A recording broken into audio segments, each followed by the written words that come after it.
Bueno, ¿qué tal? Buenos días a todos. Perdonad porque yo he llegado un poco tarde y me he perdido algo en las ponencias, así que si repito algo que ya he dicho, pues lo siento. Nada, empezamos. Nada, como decía, soy Innovation Manager en Dentsu, concretamente en el área de Dentsu Story Lab, que es un área en el que trabajamos pues, acciones especiales, innovación e influencia, pero además puedo decir orgullosamente que soy podcaster, porque tenemos un par de podcasts en la compañía, del que os voy a hablar, y creo que eso me capacita un poco para estar hoy aquí hablando con vosotros, ¿no? Cuando me preguntaron realmente hace una semana más o menos, o hace 2 semanas, si quería participar en este foro, evidentemente pensé en, oye, soy podcaster, yo creo que puedo venir aquí y contaros un poco qué es lo que estamos haciendo. Pero también pensé mucho en mi pasión que tenía por la radio desde pequeño. La verdad es que para mí la radio supuso como, un momento de descubrimiento personal en el que entendí qué poder realmente tenía el audio sobre mí. Imagino que a vosotros a lo mejor os ha pasado también, ¿no? La radio fue ese gran medio masivo que revolucionó todo a nivel de comunicación, a nivel de publicidad. Y yo sobre todo lo quiero llevar a ese momento de pequeño cuando escuchabas la radio por primera vez y te imaginabas ese locutor, ese narrador, ese presentador que te estaba contando pues, unas noticias, un partido, y tú pensabas, ¿y este señor quién es? ¿Cómo es? ¿Es alto? ¿Es bajo? ¿Es mayor? ¿Es joven? ¿No? Disparabas un poquito tu imaginación y jugabas a ese juego de rellenar información que no tenías. Y para mí eso era muy valioso. No lo contaba, o sea, evidentemente no lo pensaba de pequeño, ¿no? En retrospectiva ahora lo valoro mucho más. Te narraban un partido y tú te imaginabas toda la jugada. A lo mejor el gol, con perdón, era una mierda y resulta que el gol era un gol digno de Oliver y Benji. Y ese poder que vas descubriendo de pequeño sobre cómo el audio, y la radio en particular, te estaba emocionando, disparando esa creatividad, haciéndote pensar, construyendo tú la información que no tenías, a mí me enamoró. De hecho, creo que seguro que a algunos os pasó, cuando descubrís cómo era realmente ese presentador de radio que llevabais años viendo, o años escuchando, perdón, y de repente decís, ostras, no se parece nada a lo que yo pensaba que era este señor. De hecho, ese momento a mí me resultaba muy gracioso porque era como un momento hasta de injusticia, ¿no? No se hacía realidad lo que yo pensaba que era este señor o esta señora. No tenía ni idea de lo que me removía. Decía, joder, yo es que pensaba que era de otra manera. Y eso es muy curioso. Y para mí es lo que desde pequeño me enseñó el verdadero poder que tenía el audio en mí. Te disparaba la creatividad. Perdón si me repito. Elevaba mucho en mi emoción por la imaginación de todo lo que estaba viendo. Y creo que eso es algo de lo que debemos reflexionar si en presente, como el presente que estamos viendo ahora, lo estamos cumpliendo. ¿Cumplimos con esta serie de cosas que de pequeño nos sorprendían y daban valor al audio? Pues bueno, lo que sí que sabemos es que vivimos en un ecosistema, y aquí quizás me repita un poco, con un montón de oportunidades y herramientas. Un montón de assets, ¿no? Pues tenemos los audiolibros, las radios, evidentemente, los podcasts que están completamente en auge, todos los servicios de música en streaming, asistentes personales, todos los agregadores, todo lo que ya conocéis. Pero mi pregunta es si todos ellos trabajan con el mismo objetivo de intentar emocionar al consumidor. Los podcasts, que pues, evidentemente pues crecen una barbaridad. Tenemos 15 millones de personas que escuchan podcast. 1 de cada 3 españoles, si no me equivoco, escucha podcast a día de hoy. Me parece una barbaridad. Y yo creo que con los podcasts probablemente nos pase esto. Porque escucho un podcast, si no lo estoy viendo en imagen, intento jugar ese juego que os decía. Con los audiolibros quizás nos pase más, ¿no? Porque no hay un apoyo visual y, por tanto, consigo generar esa sensación en los consumidores.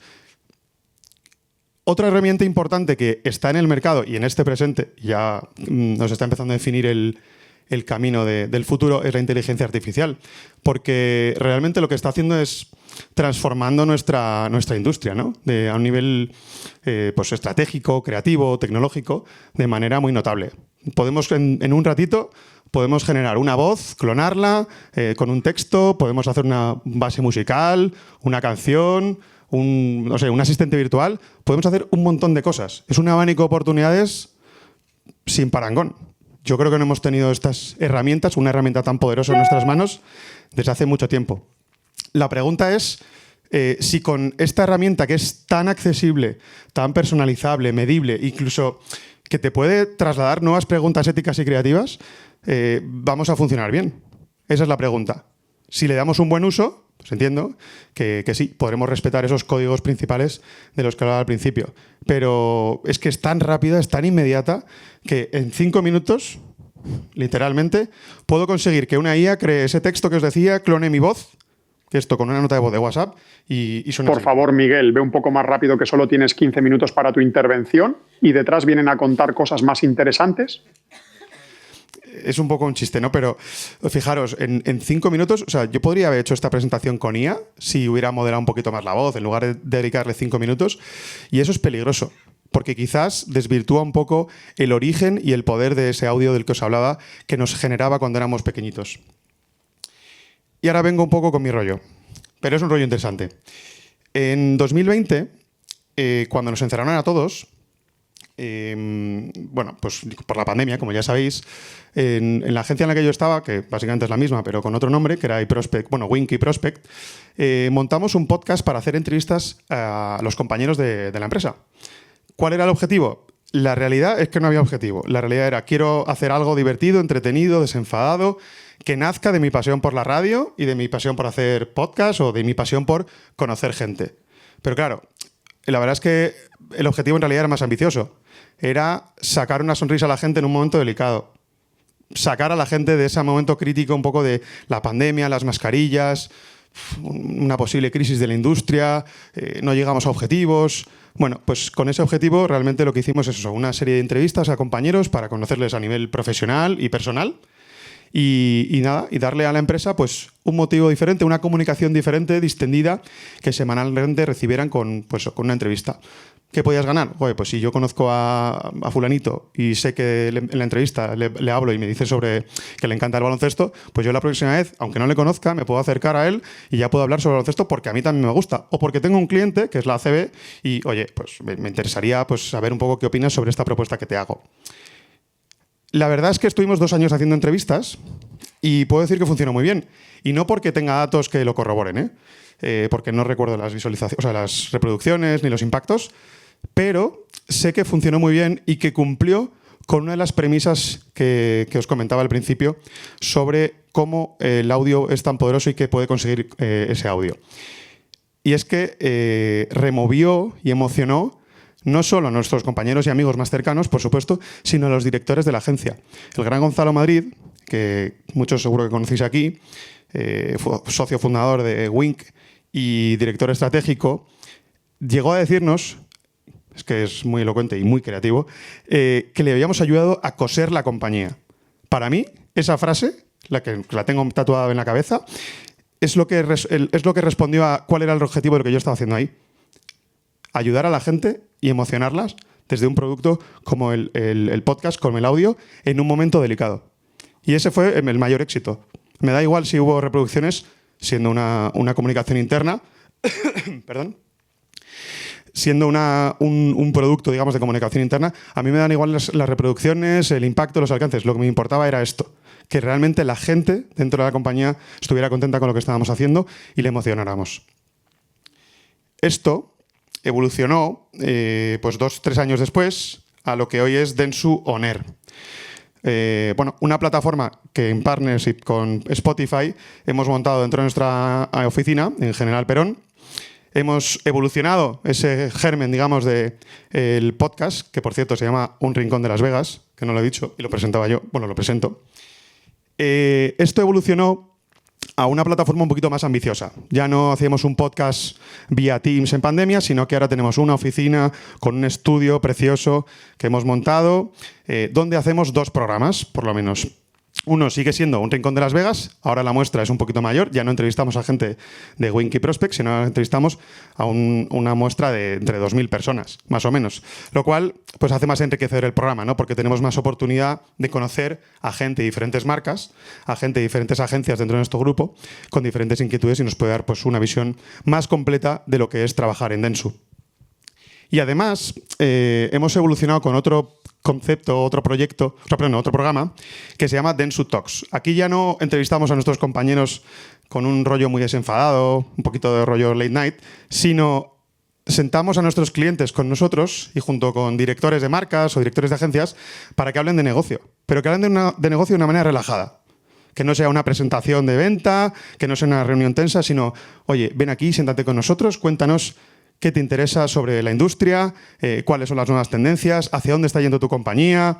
Vengo precisamente de grabar un podcast con la directora de Impacto Social de MasOrange ahora mismo y la verdad es que es eso, es pasar un rato con personas importantes en las que nos cuenten su visión de negocio y en lo que están trabajando. Es un altavoz más que le estamos dando a nuestros clientes y que, bueno, pues para que veáis un pequeño fragmento, cortito, os lo voy a saltar, pues viste así. Así también veis el estudio.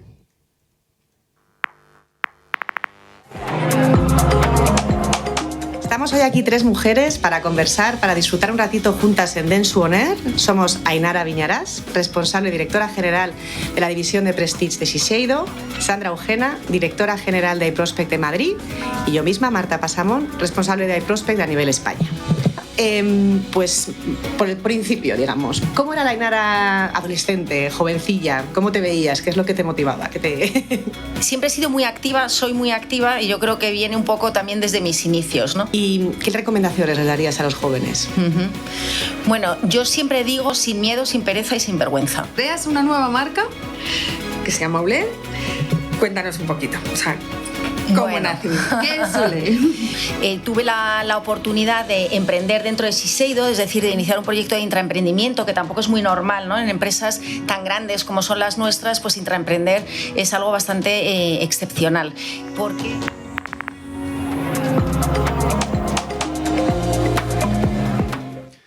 Como os decía, este es un poco el formato de Dentsu Talks en el que charlamos con los clientes y este sería un poco el visual. No os voy a poner un fragmento de una entrevista de compañeros porque es muy interno y tampoco creo que os parezca interesante, pero simplemente para que veáis el visual que es un poquito más desenfadado. El rincón de Las Vegas.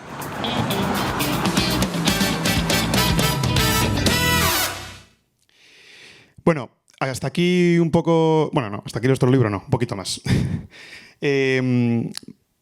Después de esta experiencia personal con la radio y profesional un poco en Dentsu, lo que hemos visto y cómo lo hemos solucionado es, esto primero nos sirve como una herramienta de comunicación interna en un momento delicado como una pandemia. Perfecto. Evoluciona y crece durante años, se mantiene. Ahora lo evolucionamos a algo más grande, más bonito, mejor producido, que llegue un poquito más lejos y añadimos a nuestros clientes para que tengan su espacio y hablen con nosotros. Ahora, siguiente nivel.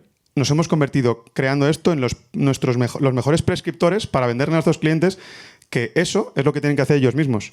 Y esto es lo que hemos conseguido con CaixaBank, con CaixaBank On Air. Le hemos dado todas las herramientas a CaixaBank On Air para que ellos hagan su propia plataforma de contenidos en nuestra oficina, en nuestro set que hemos montado. Simplemente cambiamos un poquito pues, los visuales que se ven por la sala que habéis visto y bueno, definimos la línea gráfica de otra manera, pero hacen su podcast, que ya veis que ya está en el aire en Spotify, desde nuestras oficinas, de la mano con nosotros, con la producción, con todo. Es decir, que nos hemos convertido, como os decía, en el mejor prescriptor porque conocemos desde dentro del producto, conocemos los mecanismos de trabajo y además amamos este producto.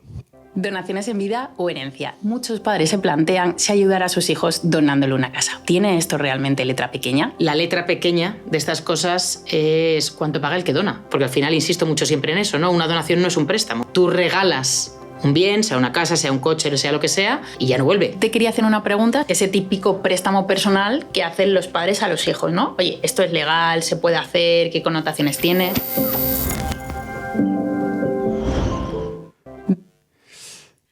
Y para terminar, y yo simplemente voy a recoger un poco de lo que he dicho, pensando en el futuro y en la experiencia que hemos tenido nosotros construyendo esta plataforma de contenido en Dentsu y también a título personal, viviendo o mamando de la radio desde pequeño, lo que sí que tengo claro es que no existe una receta perfecta, pero sí que existen ingredientes perfectos. Y creo que los habéis comentado, por lo menos en la charla anterior, habéis dicho alguna mención, pero realmente si pensamos en captar la atención de los consumidores y en destacar por encima de todo este ecosistema que tenemos tan complejo, pero de tantas oportunidades, incluyendo la inteligencia artificial, tengo la sensación de que quizás debamos reforzar eso que sentía, o que sentíamos muchos de los que estáis aquí, cuando éramos pequeños y escuchábamos esa radio por primera vez. Quizás hay que ser un poquito más analógico pensando en lo que tengo que generar, en los consumidores. Un audio que nos remueva, que nos haga pensar, que nos haga jugar ese juego de información incompleta, que eleve nuestras emociones y que, por supuesto, dispare nuestra imaginación y nuestra creatividad. Creo que esos ingredientes parece que es muy básico, pero no se nos puede olvidar porque son el futuro también del audio en la publicidad. Muchas gracias.